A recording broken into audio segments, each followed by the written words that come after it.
Добро, ако доцниме во барањето алтернативни пазари, би рекол, нели пред малку се коментираше напорите на владата, еве и одењето во Сингапур, во Јапонија и така натаму на далечниот исток.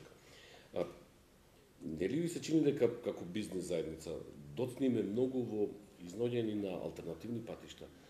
Кога сака грчката страна може, нели преку низините државни органи, царина, полиција, штрајкови на синдикати и така натаму да не блокира, и македонското стопанство веднаш е закочено. Не безпоговорно. Значи, ако за економски Македонија нема алтернатива. Не. Коридор 10 па коридор 10, не. 8. Ако за, значи, за што говориме? Ако за пронаѓањето на нови пазари имаме уште малку време, тоа значи имаме некое време во кое треба интензивно да работиме, значи вклучително сите да се впрегнеме во политиката. За коридорите немаме елегантно решение во краток временски период, со обзир на тоа дека развојот на коридорот 8 е многу назад во однос на нашите барања, а и како алтернатива на коридорот 10 е скоро неупотреблив. Значи за преносот и употребата на така наречените длабоки пристаништа во кои влегуваат големи бродови, ние блиска дестинација во околината на Македонија немаме. Тоа значи дека ние ќе се суочиме со тој проблем на зголемени трошоци за транспорт и мислам дека во тој сегмент владата ќе мора да земе активно учество. Значи тоа што го пријавуваат сега компаниите како своји зголемени трошоци на транспорт ќе стане наша хронична болка заради тоа што ќе почнеме да наликуваме на земја остров обкружена со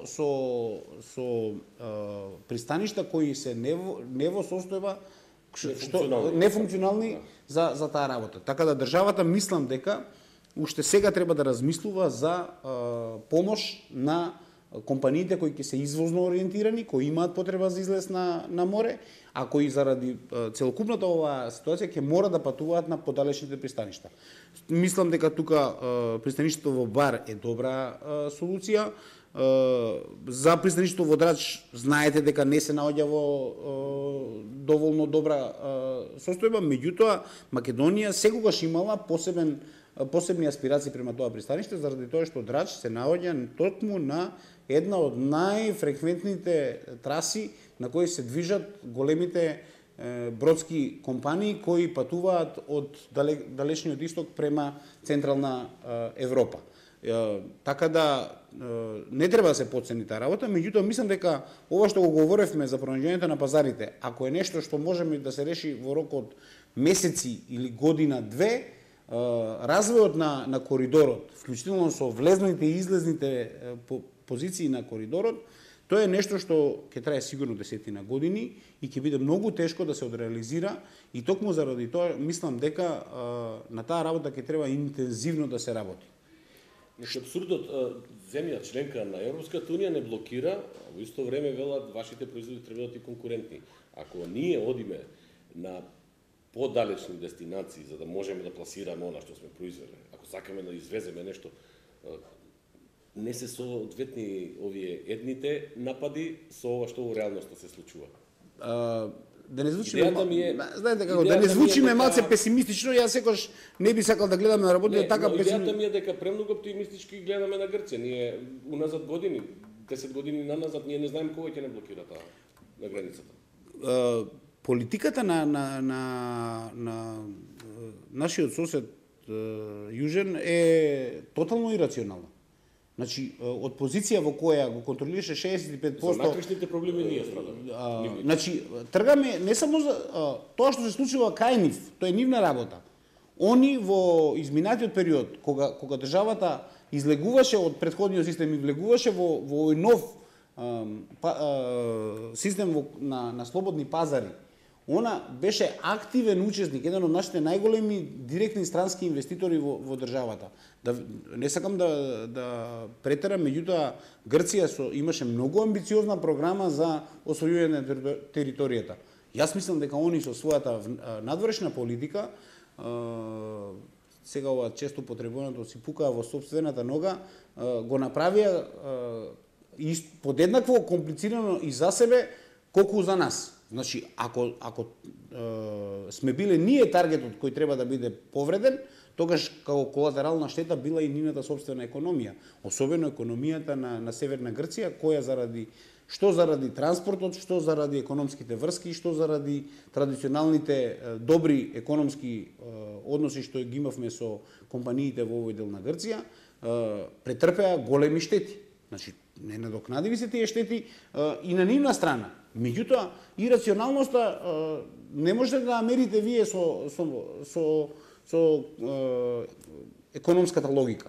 Економската логика одавна би го решила проблемот на конфликтот помеѓу двете држави, ако се би било оставена самата тоа да го решава, пошто економијата многу поедноставно ги решава проблемите и порационално. Не ги остава да дојдат до фаза во која нема излез или е комплицирано да се најде решение.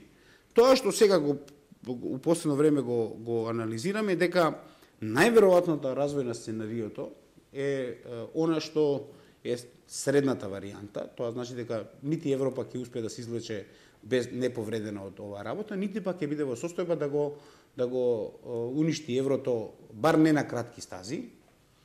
Очекувањата се дека централните ќе се иде према така наречената фискална унија. Фискалната унија на долги стази значи теорија на прибирање на даноци најприближно на она што го работат Соединените Американски држави, тоа значи двонивоски систем на даноци, значи локални и федерални, со што централната федерална власт ќе ги наплати своите интервенционистички потфати во земите каде што ќе мора да интервенира краткорочно и долгорочно. Тоа сигурно не може да го направи заради тоа што резервниот фонд е скоро на ивица на потрошување. Неколку држави се наоѓаат многу блиску до кризата и ако они влезат и бидат во ситуација да побараат средства да бидат исплатени нивните буџетски дефицити, тогаш може да се очекува директно инволвирање на Европа во делот на можеби и печатење на свежи пари, кој на долг рок, значи во почетокот би генерирале психологија на стабилизирана економија со некаков раст, чувство на привидна стабилност која не би предизвикала паника која би значила фијаско за целокупниот концепт, меѓутоа на долги стази ќе биде така наречен ужас без крај. Тоа значи наместо да видиме ужасен крај, ќе видиме ужас без крај. Тоа значи секоја наредна година ќе гледаме тонење на целокупниот систем заради тоа што државите ќе тонат према. Зашто го базирам тоа? Заради тоа што во овој момент нема алтернатива на елегантното излекување на средствата од европските банки во услови на паника. Дури и со печатење на друга валута. Заради тоа што не повеќе од 4% од светските пари, особено во Европа, се во реална материјална вредност. Тие се бројки во компјутерските системи.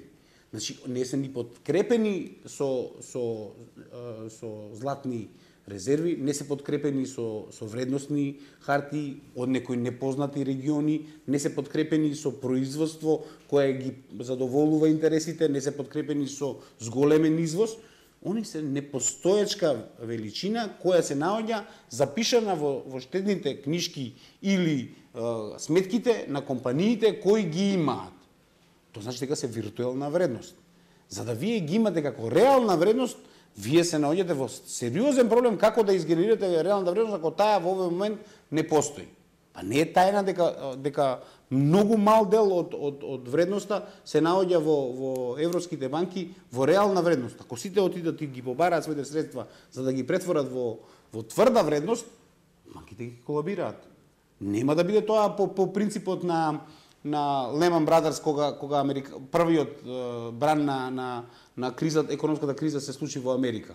Таму имавме друг проблем. Таму имавме дека хипотекарните задолжувања го надмашува реалната потреба на слободниот пазар за да ги врати средствата на оние што биле задолжени. Тоа што луѓето што зеле хипотеки ги изгубија своите пари, тоа е една работа. Втората работа е што банките кои ги добија хипотеките не може да ги продадат, да ги наплатат хипотеките. Значи говориме за реален проблем на средства. Македонија има спаѓа во така речена средна група на земји кои ќе бидат затекнати со најцрното сценарио. Земји кои се наоѓаат близу до самоодржување. Има држави, многу малку има држави кои имаат 100% гаранција во тврда валута или алтернативни вредности блокирано. Ќе ви биде можда интересно дека Либија спаѓа во тие држави, Иран спаѓа во тие држави. Такви некои држави спаѓаат во државите кои своите државни резерви ги чуваат во тврда злато, вредности и се. Останатите држави го немаат тоа како можност. Ние не спаѓаме во таа категорија, меѓутоа спаѓаме во така наречената група на држави кои имаат ниско ниво на побарувачка во услови на голема криза. Тоа значи дека кога би била земјата поставена во услови на голема криза, она би имала високо ниво на веројатност за преживување. Сега, тоа е она кога го анализираме најцрното сценарио на економската разврска која може да се случи. Што е проблемот? Проблемот е дека сме обкружени со држави кои тоа не можат да го обезбедат. Тоа значи дека ќе бидеме подложени на силови шокови притисоци, да дел од своите капацитети ги отстапиме или предадеме на оние кои тие тоа го немаат. Македонија не е тајна дека има недостиг на енергенси.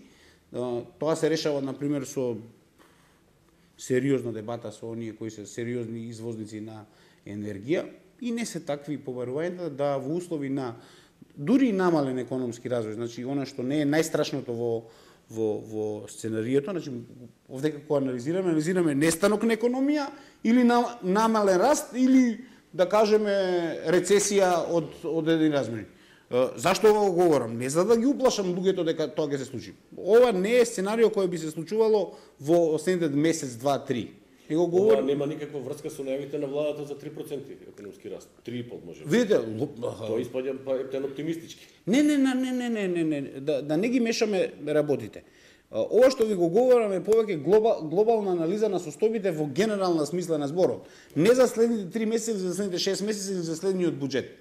Јас ова повеќе ви го говорам од аспект на што би се случувало во услови на постепено распаѓање на целокупниот систем, кој наместо да се распадне во еднократна рата, би се распаѓал на рати. Значи во долгорочен период од 3 до 5, 7, 9 години во кои банките би можеле полека да се излекуваат или да го излекуваат субстанцата од своето работење. Бидејќи јасно е дека сега ни предстои концепт на преструктурирање на економиите, преорганизирање на финансиските системи и сами слушате дека еден збор кој можда требаше да биде употребен многу порано кога беа евидентирани првите лажни евиденции на буџетските дефицити, кои требаше уште тогаш да бидат воведени како елемент на контрола на буџетските дефицити на државите околу Медитеранот првенствено. И мислам дека денеска кога се заговара за овој механизам, они се малку доцна, со обзир на тоа дека тоа сепак ќе мора да го платат со инфлација некаква, која ќе предизвика намалување на вредноста на еврото, што не е нешто што би можеле да го очекуваме како ултимативен крај на Европа, меѓутоа долгорочен пад сличен на оној низ кој помина Америка во изминатава декада. Тоа значи постепено намалување на вредноста на доларот, кој сега ќе мора и од своја страна да ги ревидира своите базични постулати. Она што е предност е што нема многу држави во светот кои се ослободени од оваа криза и пошто интерконектибилноста на банкарските системи е многу силна, сите ќе работат на принципот на одуговлечување на крајот на сегашниот финансиски систем.